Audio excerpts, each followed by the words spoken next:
Dalam rangka menghentikan penyebaran COVID-19, seluruh institusi pendidikan melakukan pembelajaran daring. Perubahan sistem mempengaruhi perkembangan sosial anak. Sejauh manakah pandemi bisa mempengaruhi perkembangan sosial anak? Kali ini saya, Deliana Palestina, akan membahas mengenai perkembangan sosial anak selama masa pandemi bersama Ibu Herta Kristabel Hambali, selaku psikolog dari Bethsaida Hospital dalam acara Dr. Talk.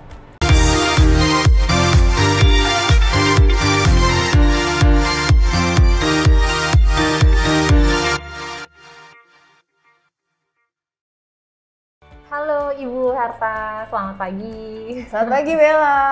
Apa kabar Ibu hari ini? Baik, apa kabar? Ya, hari ini kita ketemu lagi untuk membicarakan hal-hal mengenai psikolog.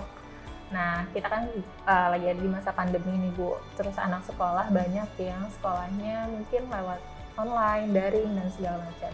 Kita membahas soal perkembangan sosial anak di masa pandemi. Mungkin ada orang tua di sini yang bisa jadi ilmu juga untuk mereka, supaya anaknya tidak stres seperti itu. Nah, seperti biasa, sebelum ke pembahasan lebih jauh, kita mau tahu dulu nih Bu, kira-kira dampak dan pengaruh apa saja yang terjadi mungkin karena pandemi ini, gitu. Oke, jadi secara umum di pandemi ini kita semua berubah. Betul. Termasuk anak. Anak itu fokusnya kemana sih? Kegiatan bermain anak yang berubah. Dimana kegiatan bermain anak jadi terbatas sekarang. Yang tadinya main sama teman-teman jadi mesti di rumah aja.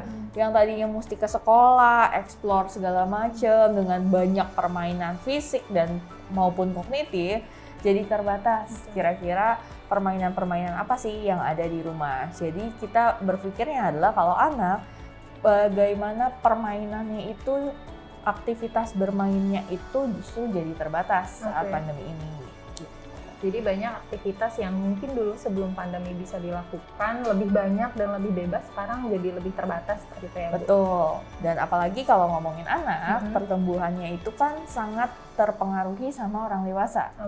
Apalagi kalau orang tuanya misalnya jadi dari di kantor terus, tiba-tiba di rumah terus dengan banyak kesibukan. Betul. Itu kan pasti proses yang berbeda. Jadi saat kita ngomongin anak, kita mesti aware dulu nih sebagai orang tua, kita sendiri seperti apa dampak pandeminya sehingga bisa dilihat dinamika keluarganya berubahnya seperti apa.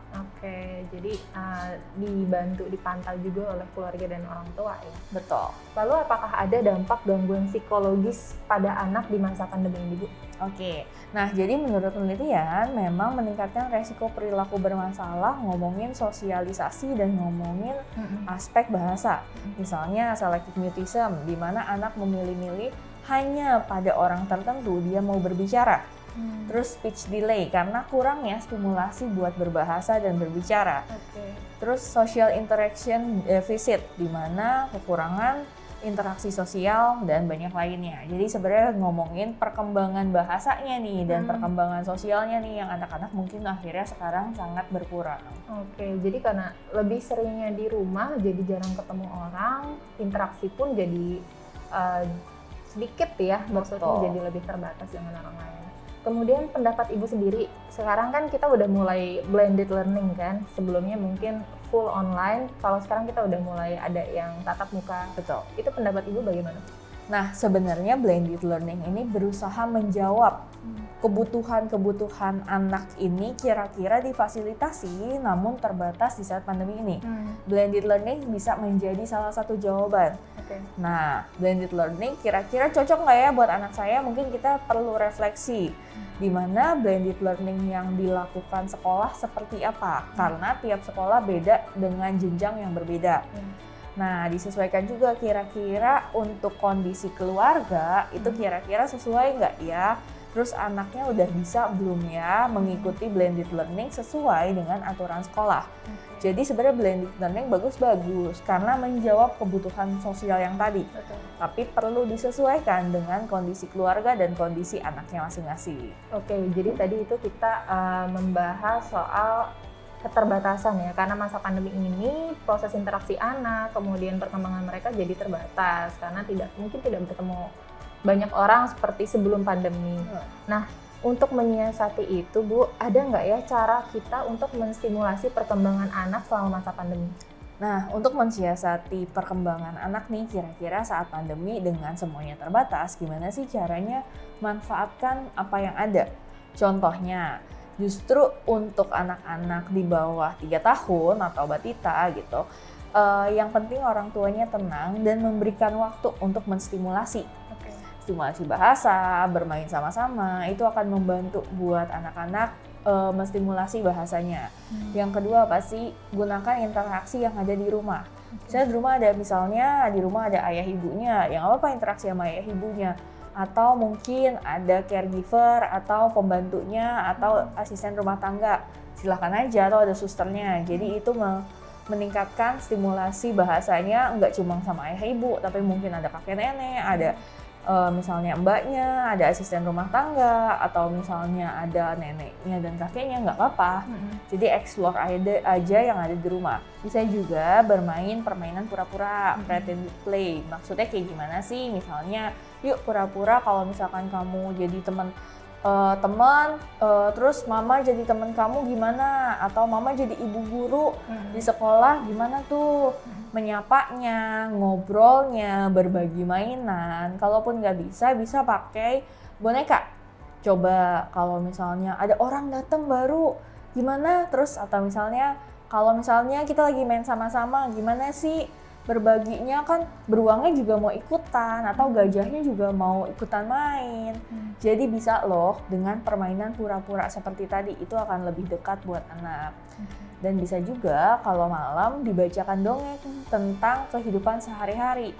Bagaimana menyapa, berbagi, ucapkan terima kasih, minta maaf. Itu akan membantu anak mendapatkan contoh yang baik dengan buku cerita dan cerita-cerita sehari-hari yang memang sesuai dengan perkembangannya. Oke, jadi peran orang tua di masa pandemi ini dalam perkembangan sosial anak itu sangat penting ya.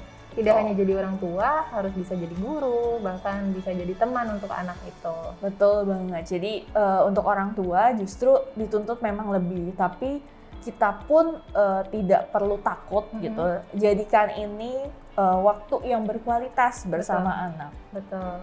Itu adalah hal positif yang bisa diambil dari masa pandemi ini ya, Bu, ya. Jadi lebih banyak quality time-nya mungkin dengan keluarga dan juga anak.